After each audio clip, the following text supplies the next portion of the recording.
नमस्कार, आप देख रहे हैं स्पेशल रिपोर्ट न्यूज रूम से। आपके साथ मैं हूं अंजना ओम कश्यप। बालिका वधू सीरियल से मशहूर हुई प्रत्युषा बनर्जी के मामले में एक बड़ा खुलासा हुआ है। जानकारी ये सामने आई है कि प्रत्युषा प्रेग्नेंट थी, उसका अबॉर्शन हुआ था।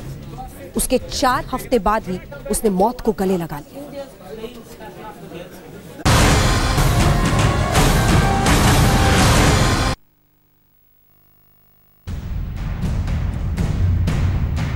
वही हुआ जिसका अंदेशा था। प्रत्युषा के टूटे सपने ही उसे निराशा के उस भंवर में ले गए जहां वो खुद ही अपनी जान ले। प्रत्युषा की खुदकुशी को उसका परिवार, दोस्त और रिश्तेदार प्यार की नाकामी से जोड़कर देख रहे थे। अब पुलिस की जांच भी इसी ओर जा रही है। पुलिस जांच में एक और चौंकाने वाला खुलासा हुआ है। प्रत्युषा गर्भवती थी। मुंबई पुलिस ने कंफर्म किया है कि सुसाइड से पहले प्रत्युषा बनर्जी ने गर्भपात कराया था या फिर उसका मिसकैरेज हुआ था। अभिनेत्री प्रत्युषा बनर्जी की हिस्टोलॉजिकल रिपोर्ट में साफ इशारा किया गया था कि मौत के कुछ हफ्तों पहले अभिनेत्री प्रत्युषा बनर्जी का गर्भपात हुआ था। मुंबई पुलिस सूत्रों ने आज तक को जानकारी दी है कि राहुल राज सिंह से जब इस बारे में पूछताछ की तो उसने इस बारे में खुलासा किया हुआ है कि जनवरी के महीने में अभिनेत्री प्रत्युषा बनर्जी, जिसने 1 अप्रैल 2016 को सुसाइड कर लिया था, वो जनवरी के महीने में गर्भवती हुई थी। 2 महीने गर्भवती रहने के बाद में उसने मार्च के महीने में एबॉर्शन करवाया था, यानी कि गर्भपात कराया हुआ था। लेकिन राहुल राज सिंह ने इस बात पे भी खुलासा किया हुआ है कि जब वो गायनेकोलॉजिस्ट से एबॉर्शन यानी कि गर्भपात कराने के लिए कंसल्ट करने के लिए गए हुए थे तो उस वक्त राहुल राज सिंह उसके साथ नहीं गया हुआ था। जेजे हॉस्पिटल की रिपोर्ट में कंफर्म हुआ है कि प्रत्युषा बनर्जी प्रेग्नेंट थी। डॉक्टरों का मानना है कि प्रत्युषा ने 1 अप्रैल को सुसाइड करने से लगभग 4 हफ्ते पहले अबॉर्शन कराया था। जेजे हॉस्पिटल में प्रत्युषा के यूट्रस के टिश्यूज का हिस्टोपैथोलॉजिकल एग्जामिनेशन कराया गया था। उसी के बाद ये खुलासा हुआ है। हिस्टोपैथोलॉजिकल रिपोर्ट के मुताबिक प्रत्युषा के गर्भाशय में इन्फेक्शन मिला था। ये इन्फेक्शन या तो मिसकैरेज से हो सकता है या फिर गर्भपात से। हालांकि गर्भपात के बाद यह तय करना मुश्किल है कि बच्चे का पिता कौन था। इस मामले को लेकर भी पुलिस प्रत्युषा के बॉयफ्रेंड राहुल राज से पूछताछ कर सकती है। राहुल के खिलाफ सुसाइड के लिए उकसाने का केस दर्ज है। हालांकि उसकी गिरफ्तारी पर 25 अप्रैल तक रोक है। राहुल राज को 23 अप्रैल तक रोजाना बांगुर नगर पुलिस थाने में 2 घंटे की हाजिरी लगानी होती है। मंगलवार को पुलिस अधिकारियों के सामने हाजिरी लगाने पहुंचे राहुल राज ने हर बार की तरह इस बार भी खुद को बेगुनाह बता छिपाया और अब भी यही कह रहे हैं कि प्रत्युषा की मौत के लिए जिम्मेदार राहुल ही है। टीवी की बालिका वधू का सबसे बड़ा राज अब जाकर खुला है। प्रत्युषा के गर्भपात की रिपोर्ट के आधार पर पुलिस राहुल राज को घेरने में लगी है। सवाल जवाब का दौर जारी है। शायद जल्दी ही तय हो जाएगा कि प्रत्युषा का दोषी कौन है। मुनीश पांडे, मुंबई, आज तक। दरअसल एक मेडिकल जांच में ये पता चला कि प्रत्युषा प्रेग्नेंट थी, उसका अबॉर्शन हुआ था और एक इन्फेक्शन की वजह से दरअसल डॉक्टर्स को यह पता चला। हालांकि जब राहुल राज सिंह से पुलिस ने इस पर सवाल पूछा था तो उसे खुद ही ये बात कबूली थी। लेकिन सवाल यह है कि अबॉर्शन के लिए क्यों मजबूर हुई थी प्रत्युषा।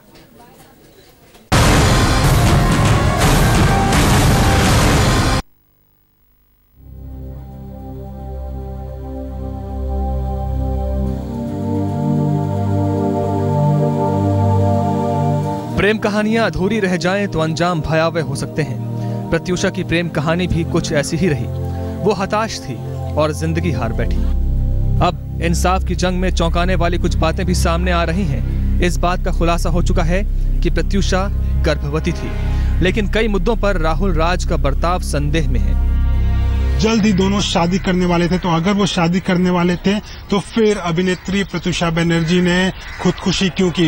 ये सारे सवालों के जवाब खोजे जा रहे हैं। पुलिस ने इस मामले में राहुल राज सिंह का बयान दर्ज किया हुआ है, डॉक्टर का बयान दर्ज किया हुआ है, जिससे इतना तो साफ हो गया है कि जनवरी के महीने में प्रत्युषा गर्भवती हुई थी, मार्च के महीने में उसने गर्भपात करा लिया था। इस बात से तो राहुल राज ने भी इनकार नहीं किया कि वो उसी फ्लैट में प्रत्युषा के साथ रहता था जहां वो पंखे से लटकी मिली। फिर ऐसी मुश्किल घड़ी में उसका सबसे करीबी उसे अकेला कैसे छोड़ सकता है? पुलिस भी इसी आधार पर राहुल राज से पूछताछ कर रही है। केस में जांच अधिकारी दीपक फटांगरे ने मंगलवार को राहुल राज से कई तरह के सवाल पूछे। क्या मौत के समय प्रत्युषा प्रेग्नेंट थी? नहीं। तुम्हारे साथ रहने के दौरान वो कभी गर्भवती हुई? जी हाँ, जनवरी के महीने में। जनवरी में कब? तारीख याद नहीं है, शायद जनवरी के पहले हफ्ते में। प्रत्युषा ने ऑपरेशन कब करवाया? मार्च के पहले या दूसरे हफ्ते में। क्या तुमने और प्रत्युषा ने अबॉर्शन से पहले डॉक्टरी सलाह ली थी? प्रत्युषा ने एक गायनेकोलॉजिस्ट से सलाह ली थी। क्या तुम उस अस्पताल में उसके साथ थे? नहीं, वो अकेली गई थी, मैं बिजी था। राहुल राज सिंह ने इस बात पे भी खुलासा किया हुआ है कि जब वो गायनेकोलॉजिस्ट से एबॉर्शन यानी कि गर्भपात कराने के लिए कंसल्ट करने के लिए गए हुए थे, तो उस वक्त राहुल राज सिंह उसके साथ नहीं गया हुआ था। अब पुलिस इस बारे में छानबीन कर रही है कि कहीं गर्भपात होने की वजह से अभिनेत्री प्रत्युषा बनर्जी जिसने की खुदकुशी की, क्या वो अवसाद यानी कि डिप्रेशन में तो नहीं थी। अब पुलिस की जांच इसी सिरे को पकड़कर चल रही है कि आखिर राहुल राज और प्रत्युषा के बीच ऐसा क्या हुआ था कि राहुल ने ऐसे वक्त में भी उससे किनारा कर लिया। मुनीश पांडे, मुंबई, आज तक। ग्लैमर की चकाचौंध भरी दुनिया के पीछे कितना अंधेरा है, इसकी मिसाल है प्रत्युषा बनर्जी। उसे काम मिला, शोहरत मिली, दुनिया में खूब उसने शोहरत कमाई, पैसा मिला, लेकिन अंधेरे में वो अंधेरा जो इस शोहरत के पीछे छिपा होता है, उसमें वो खो गई।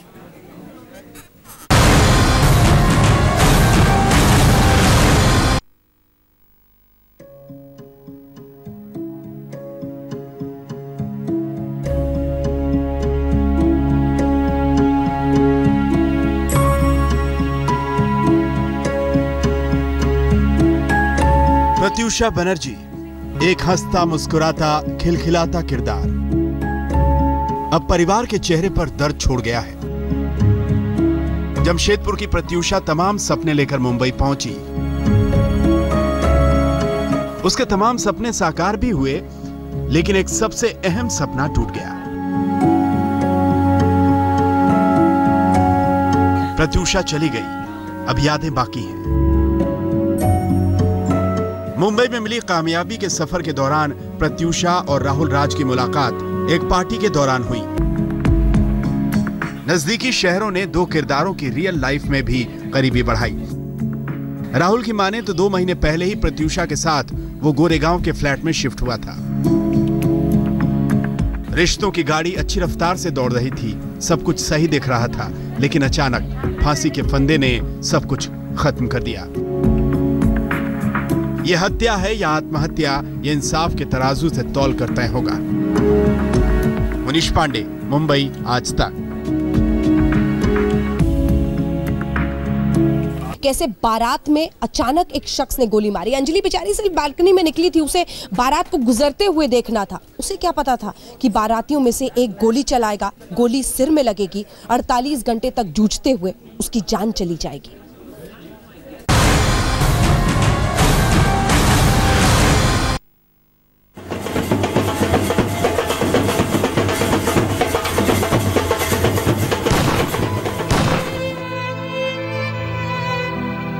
एक परिवार रो रहा है।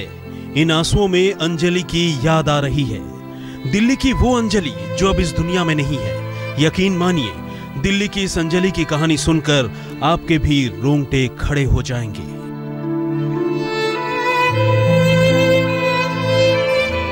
ये अंजलि का घर है और घर की बालकनी खून से सनी पड़ी है। कुर्सी पर भी खून पड़ा है। सड़क पर पुलिस छानबीन कर रही है। सीसीटीवी कैमरा भी लगा है। यही तस्वीरें दिल्ली की अंजलि के साथ हुए उस हादसे की गवाही देती हैं जो उसे मौत के मुंह तक ले गई।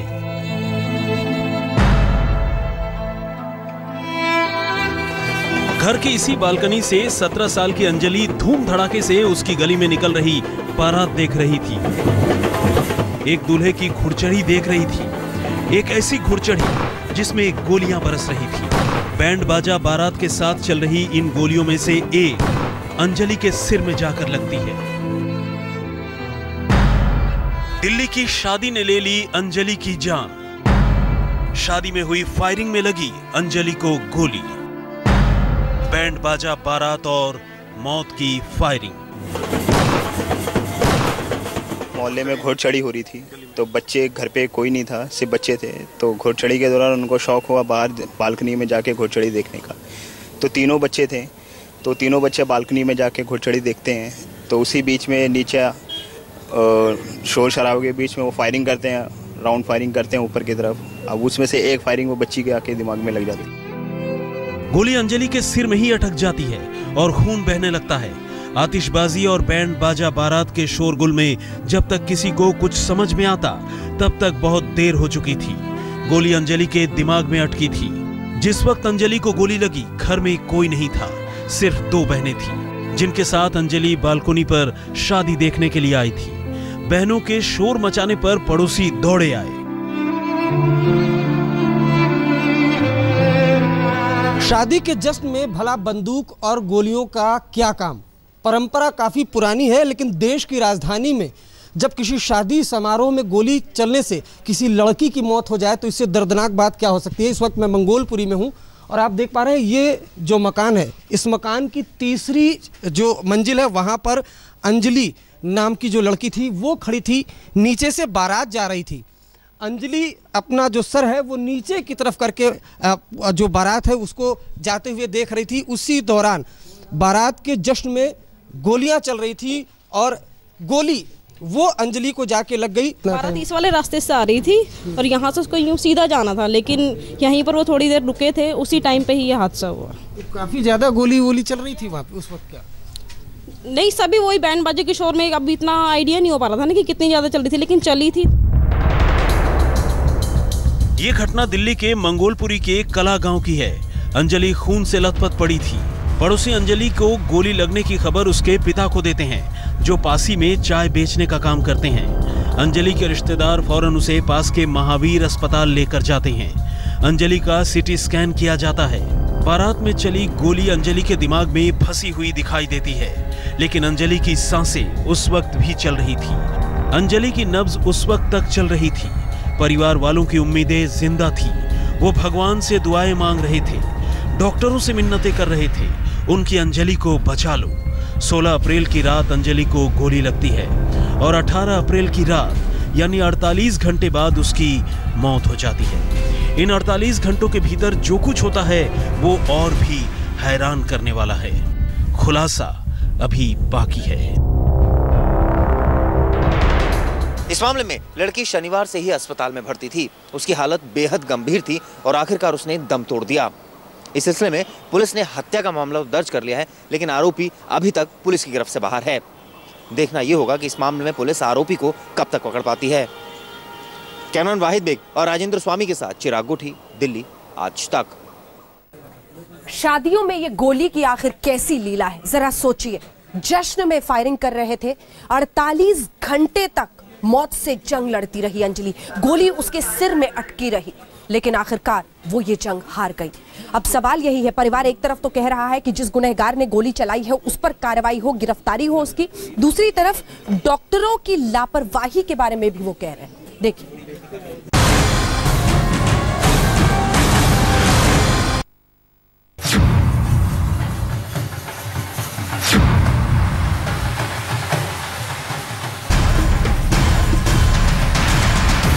धूम धड़ाके से चढ़ती हुई बारात का शोरगुल सुनकर अंजलि अपनी 2 बहनों के साथ बड़े शौक से बालकनी पर आती है, लेकिन उसे क्या पता था कि बालकनी पर उसकी मौत उसे खींच कर ला रही है। जैसे ही अंजलि बालकनी पर आती है, शादी में हो रही फायरिंग की एक गोली उसके सिर में लगती है।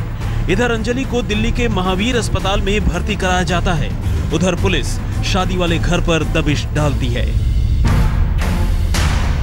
इलाके की सीसीटीवी फुटेज खंगाली जाती है और उस आरोपी की भी पहचान हो जाती है जो शादी में फायरिंग कर रहा था, जिसकी गोली अंजलि के सिर में लगी। हम आपको बता दें कि शादी पड़ोस के ही एक घर में हो रही थी, लेकिन बारात इस गांव से दूसरे गांव जानी थी। जिस लड़के की शादी में अंजलि को गोली लगी, जैसे ही उसके पिता को पुलिस हिरासत में लेती है, उसके बाद शादी वाले घर में ताला लग जाता है। पुलिस वाले कह रहे हैं कि उसके फादर को हमने अरेस्ट कर रखा है, जो भी है उससे इंक्वायरी पूछताछ चालू है।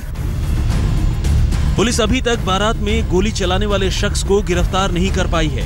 सिर्फ इतना ही नहीं, अंजलि के परिवार वालों का आरोप है कि जिसने गोली मारी वो अपनी गलती मानना तो दूर, बल्कि उन्हें धमकियां दे रहा है। अब एक तरफ तो परिवार इंसाफ के लिए जूझ रहा है उधर अंजलि अस्पताल में अपनी सांसों की जंग लड़ रही थी। अंजलि के परिवार का आरोप है डॉक्टरों ने अंजलि का सही ढंग से इलाज नहीं किया, उसके दिमाग का ऑपरेशन करके गोली तक नहीं निकाली, बल्कि अस्पताल वाले उन पर दबाव बनाते रहे कि बच्ची का ऑर्गन डोनेट कर दो। हम लोग पहले उसको महावीर हॉस्पिटल में लेके गए तो उन्होंने रेफर किया सफदरजंग के लिए, लेकिन हमारे पास इतना टाइम नहीं था कि हम उसको सफदरजंग लेके जाएं। तो आनंद फानंद में हम लोग बालाजी हॉस्पिटल में लेके आए। CTC स्कैन में हमको पता चलता है कि उसके बुलेट लगी हुई है, उसके माइंड में बुलेट है। डॉक्टर कहते हैं कि ऑपरेशन कर नहीं सकते हैं जब तक ब्रेन काम नहीं करेगा। और 3 दिन से वो हमको सिर्फ एक ही जवाब दिए जा रहे थे कि ब्रेन डेड है, ब्रेन डेड है। और उसके बाद हमारे पर प्रेशर डाल रहे थे कि हम बच्ची का ऑर्गन से जो उनको डोनेट करें। अब एक बात बताइए, जब बच्ची के सांसें चल रही हैं, उसके हार्ट बीट चल रही है, तो हम इस बीच में हम उसको कैसे उसका ऑर्गन डोनेट कर दें। अंजलि के सपने बड़े थे, वो कामयाबी का आसमान छूना चाहती थी। 17 साल की अंजलि 12वीं क्लास की स्टूडेंट थी। उसने हाल ही में 12वीं के इम्तिहान दिए थे। अंजलि के बारे में कहा जाता है कि वो पढ़ाई लिखाई में बहुत होशियार थी। अब अपना रिजल्ट देखने के लिए अंजलि नहीं रही। वो 17 साल की थी और उसने अभी 12th के एग्ज़ाम दिए थे और पढ़ने में बहुत अच्छी थी। उसका फ्यूचर भी काफ़ी ब्राइट था और वो बहुत डेडिकेटेड थी अपनी फैमिलीज के लिए। अंजलि के परिवार में इस वक्त मातम है, आंखों में आंसुओं का सैलाब है, कलेजा दर्द से फटा जा रहा है। आखिर कौन जिम्मेदार है अंजलि की मौत का? क्योंकि शादियों में बंदूकों के मुंह खोल दिए जाते हैं। क्या जश्न का मजा सिर्फ गोलियां चलाकर ही लिया जा सकता है? आज ये सवाल अंजलि का परिवार पूछ रहा है। क्या दिल्ली अंजलि की मौत से सबक लेगी? क्या शादियों में फायरिंग बंद होगी? अंजलि को तो बैंड बाजा बारात पसंद था, शादियों में चलने वाली गोलियां नहीं। अगर अंजलि को पता होता कि शादी देखने से उसकी मौत आ जाएगी तो वो बालकनी पर बारात देखने कभी नहीं आती। राजेंद्र स्वामी के साथ चिराग गोठी, दिल्ली आज तक।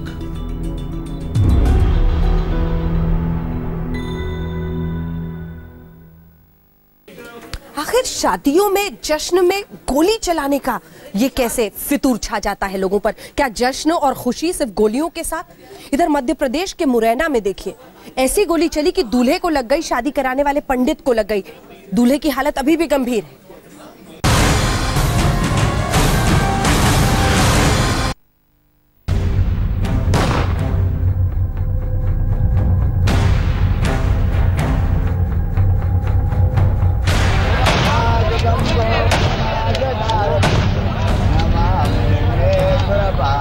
आप देख सकते हैं शादी चल रही है, पंडाल सजा है, पंडित जी मंत्रोच्चार कर रहे हैं, दूल्हा बैठा है। लेकिन इसके साथ साथ एक बात पर ध्यान दीजिए, ध्यान से सुनने पर आपको गोलियों की आवाज भी आ रही होगी।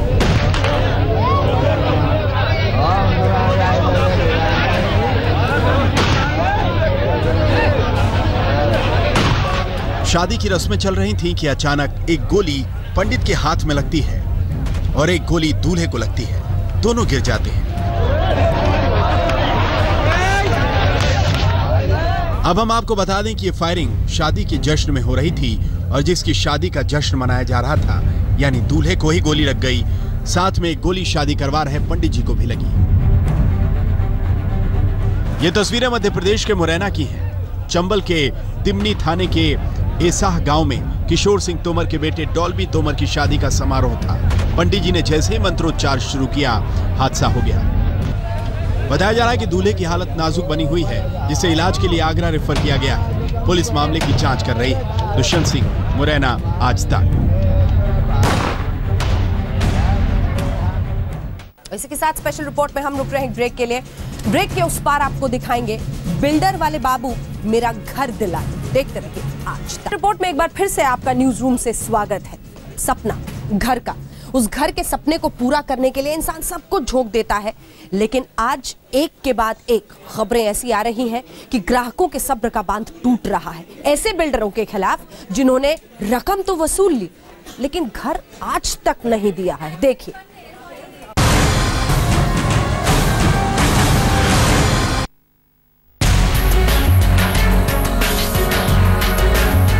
हर तरफ फ्लैट्स ही फ्लैट्स, जिधर देखो कंस्ट्रक्शन ही कंस्ट्रक्शन।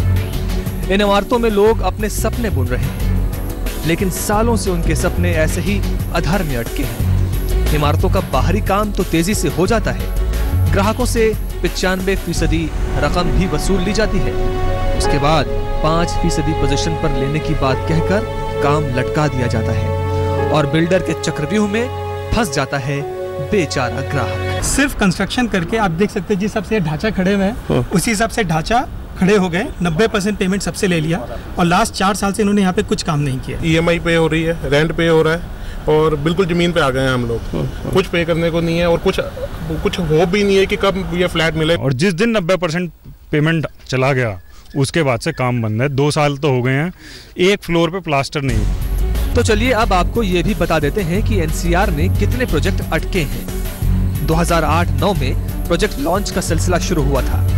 NCR में बने बिके मकानों का आंकड़ा 1,70,000 यूनिट्स है। 40% फ्लैट पोजीशन की डेडलाइन पार कर चुके हैं।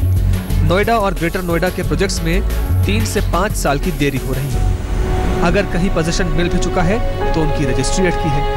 कई प्रोजेक्ट्स में रखरखाव को लेकर लापरवाही सामने आ रही है। और अब बात सेल्फी पर बवाल की। महाराष्ट्र की ग्रामीण विकास और जल संरक्षण मंत्री पंकजा मुंडे लातूर के हालात का जायजा लेने पहुंची थी। वहां सूखाग्रस्त इलाकों का दौरा करते हुए एक जगह उन्होंने सेल्फी ली। मुस्कुरा